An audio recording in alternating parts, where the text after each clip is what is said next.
ఈరోజు మనమంతా కూడా ఇలా కలవడం చాలా సంతోషంగా ఉంది. ఒకవైపున నేను ఒకటి చెప్తా ఉన్నా, వైఎస్ఆర్ కాంగ్రెస్ పార్టీకి మొట్టమొదట బీజం ఎక్కడ పడింది అని అంటే కర్నూలు జిల్లా నల్లకాలువలోనే పడింది.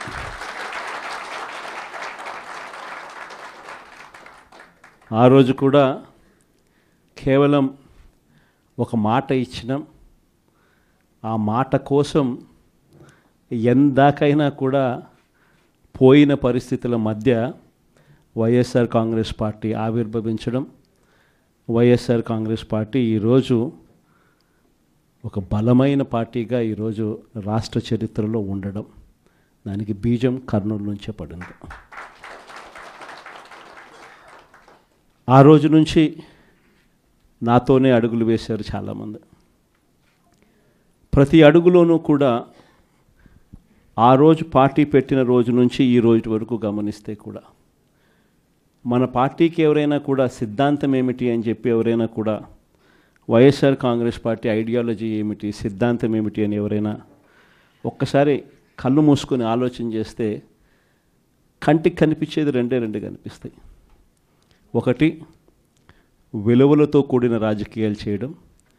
రెండవది, విశ్వసనీయత అన్న పదానికి అర్థం చెప్పిన పార్టీ ఏదైనా రాష్ట్ర చరిత్రలో ఉంది అంటే అది వైఎస్ఆర్ కాంగ్రెస్ పార్టీ అని చెప్పి కూడా గర్వంగా చెప్తాం.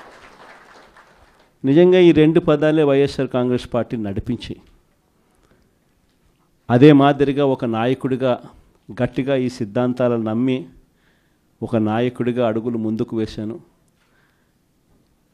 నాలో ఈ గుణాలను చూసి మీరంతా కూడా నాకు తోడుగా ఇన్ని సంవత్సరాల పాటు అడుగులో అడుగు వేశారు. ఈరోజు నేను ఒకటి చెప్తా ఉన్నా, రాజకీయాలలో గెలుస్తాం ఓడిపోతాం ఇది వేరే విషయాలు. కానీ ఈ రోజుకి కూడా ఖచ్చితంగా ఒకటైతే చెప్తాను, వైఎస్ఆర్ కాంగ్రెస్ పార్టీకి సంబంధించిన ఏ నాయకుడైనా కూడా, ఏ జెడ్పీటీసీ అయినా, ఏ ఎంపీటీసీ అయినా, ఏ సర్పంచ్ అయినా, ఏ వార్డు మెంబర్ అయినా, ఏ కార్యకర్త అయినా కూడా, జిల్లా స్థాయి నుంచి గ్రామ స్థాయి వరకు ఏ నాయకుడైనా, ఏ కార్యకర్త అయినా కూడా గర్వంగా కాలర్ ఎగరేసుకొని ఏ ఇంటికైనా వెళ్ళి ఆ ఇంట్లో చిక్కటి చిరునవ్వుల మధ్య వాళ్ళ ఆశీస్సులు తీసుకునే కెపాసిటీ, వాళ్ళ ఆశీస్సులు తీసుకునే పరిస్థితి ఏ నాయకుడికైనా ఉంది అని అంటే అది ఒక్క వైఎస్ఆర్ కాంగ్రెస్ పార్టీ నాయకులకు మాత్రమే ఉందని గర్వంగా చెప్పగలం. ఎందుకనంటే మనం రాకమునుపు రాజకీయాలు ఒక మాదిరిగా ఉండి, మనం వచ్చిన తర్వాత రాజకీయాలకు అర్థం ఇది అని చెప్పి తిరగరాసిన చరిత్ర ఏ పార్టీకైనా ఉంది అని అంటే అది ఒక్క వైఎస్ఆర్ కాంగ్రెస్ పార్టీకి మాత్రమే ఉంది అని కూడా గర్వంగా చెప్పగలుగుతా. మనమంతా ప్రజల తరపున వాళ్లకు తోడుగా నిలబడాల్సిన సమయం వచ్చింది. గ్రామ స్థాయి నుంచి మనం బలోపేతం, మళ్ళీ ఆర్గనైజ్డ్గా బలోపేతం జరగాలి. జిల్లా స్థాయిలోనూ, మండల స్థాయిలోనూ, గ్రామ స్థాయిలోనూ, ప్రతి స్థాయిలోనూ కూడా మనమంతా కూడా క్యాడర్ను మొత్తం ఏకం చేయాలి, ఆర్గనైజ్డ్ పద్ధతిలోకి తీసుకొని రావాలి. ప్రతి సమస్యలోనూ ప్రజలకు తోడుగా ఉండే కార్యక్రమం ముమ్మరంగా అడుగులు వేయాల్సిన అవసరం వచ్చింది. ఈరోజు జరుగుతూ ఉన్న పరిస్థితులు, విషయాలు కూడా మీ అందరికీ కూడా తెలుసు. రెడ్ బుక్ రాజ్యాంగంలో ఎలా జరుగుతూ ఉన్నాయన్నది కూడా మీ అందరికీ కూడా తెలుసు. చంద్రబాబు నాయుడు గారు అనే వ్యక్తి ముఖ్యమంత్రిగా ఉన్నాడు. మామూలుగా ముఖ్యమంత్రిగా ఉన్న వ్యక్తికి ఒక హుందాతనం ఉంటుంది. ఈ మనిషికి ఆ హుందాతనం లేదు.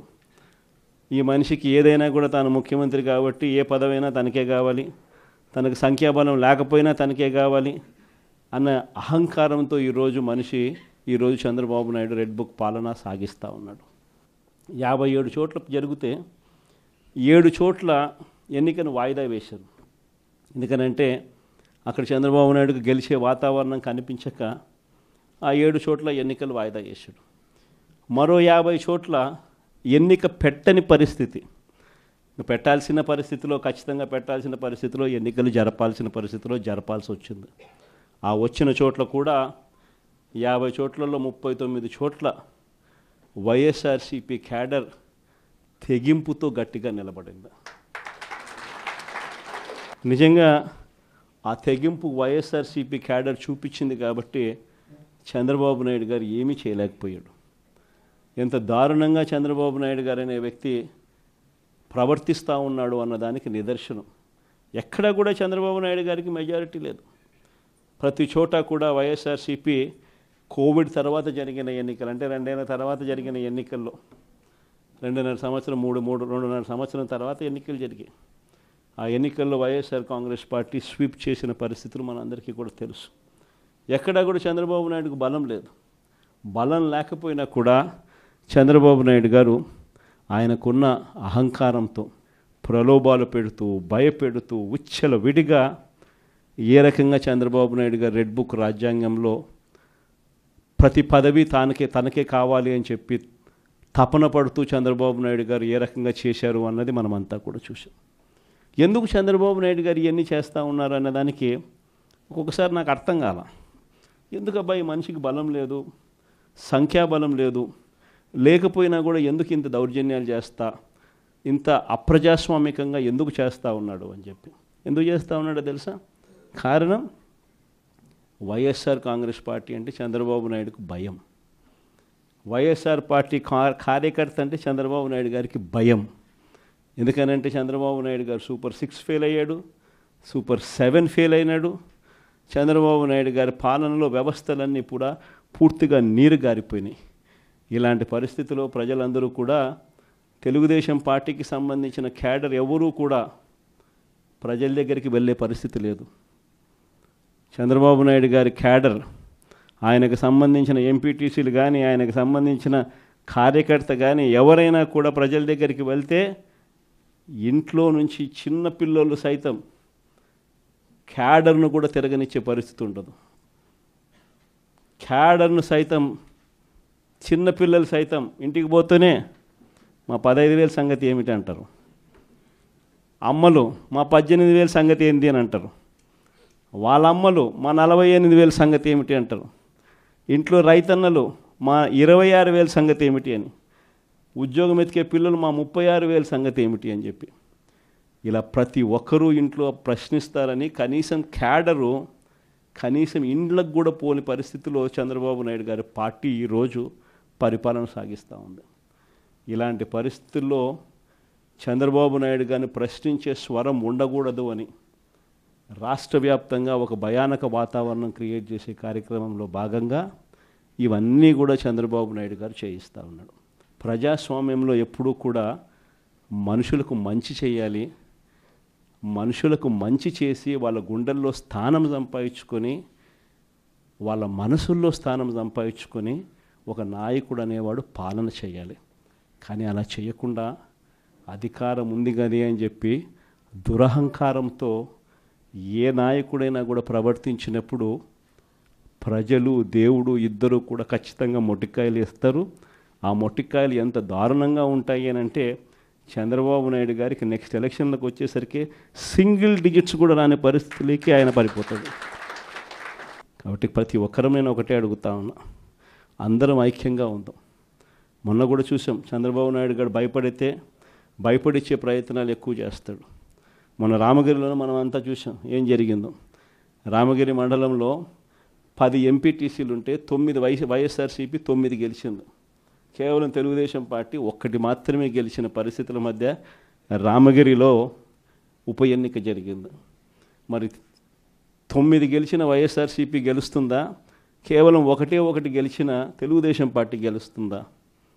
ఎవరికైనా అర్థమవుతుంది 9 గెలిచిన వైఎస్ఆర్సీపీనే ఆ ఉప ఎన్నికల్లో గెలుస్తుంది అని. కానీ ఆ ఎన్నికల్లో ఆ రిజల్ట్ను తారుమారు చేసేందుకు ఏకంగా పోలీస్ ప్రొటెక్షన్తో ఎంపీటీసీలు ప్రయాణం చేయాల్సి వచ్చింది.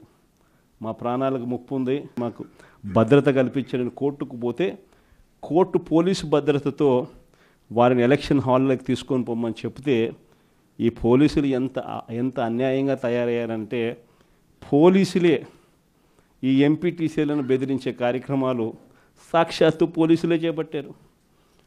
రామగిరికి సంబంధించిన అదే మండలానికి సంబంధించిన ఎస్ఐ వీళ్ళ వెహికల్లో ఎక్కుతాడు. ఎక్కి ఈ ప్రతి ఎంపీటీసీలతోనూ వీడియో కాల్తో ఆ పక్క ఎమ్మెల్యేతోనూ ఎమ్మెల్యే కొడుకుతోనూ మాట్లాడిస్తారు. వాళ్ళు భయపడిస్తారు. మీ ఇంట్లో మీ అమ్మ మీ నాయన ఇంటికి రావాలంటే ఖచ్చితంగా ఎంపీటీసీ ఎలక్షన్లలో వాళ్లకు అనుకూలంగా ఓటేస్తేనే జరుగుతుందని బెదిరిస్తారు. అయినా కూడా మన ఎంపీటీసీలు ఎక్కడా కూడా తలగ్గకపోయేసరికి ఎలక్షన్ టైం దాటిపోయేదాకా వాళ్ళని తిప్పుతూ ఎంపీడీఓ కార్యాలయానికి తీసుకొని పోకుండా కోరం లేదని ఎన్నిక వాయిదా. తర్వాత వాళ్ళందరినీ పెనుగొండకు తీసుకుపోయారు. అక్కడికి తీసుకొని పోయి అక్కడ వాళ్ళందరినీ బైండ్ ఓవర్ చేసే కార్యక్రమం వీళ్ళు చేస్తారు. ఏమయ్యా ఈ అన్యాయం అని చెప్పి మన పార్టీ జిల్లా అధ్యక్షురాలు ఉషమ్మ గట్టిది స్టీల్ లేడీ అని చెప్పాలి. ఆవిడతో పాటు కంటెస్ట్ చేసిన ఎమ్మెల్యే ఇద్దరు పోయి మా ఎంపీటీసీలు మీరు ఎలా నిర్బంధిస్తారని చెప్పి పెనుగొండలో ఆమె ధర్నా చేస్తే, ధర్నా చేసినందుకు వీళ్ళ మీద కేసులు. వీళ్ళు మా పార్టీకి సంబంధించిన మా ఎంపీటీసీలకు తోడుగా నిలబడేదానికి వీళ్ళు పోతే వీళ్ళ మీద కేసులు పెట్టి అరాచకం సృష్టించే కార్యక్రమం ఇద్దరితో ఆగల. మళ్ళీ రామగిరిలో మళ్ళీ ఎన్నిక జరపాల్సి వస్తుంది కాబట్టి భయానక వాతావరణం క్రియేట్ చేయడం కోసం అని చెప్పి లింగమయ్య అని చెప్పి మన పార్టీకి సంబంధించిన ఒక కురుబ నాయకుడు, ఒక బీసీ నాయకుడు ఏకంగా యాక్టివ్గా ఉన్నాడు అని ఆ మనిషిని కొట్టి చంపారు. నిజంగా ఆశ్చర్యం అనిపించింది, బాధ అనిపించింది. ఎందుకు ఈ రాజకీయాలు ఈ స్థాయికి దిగజారుస్తున్నారు అని చెప్పి.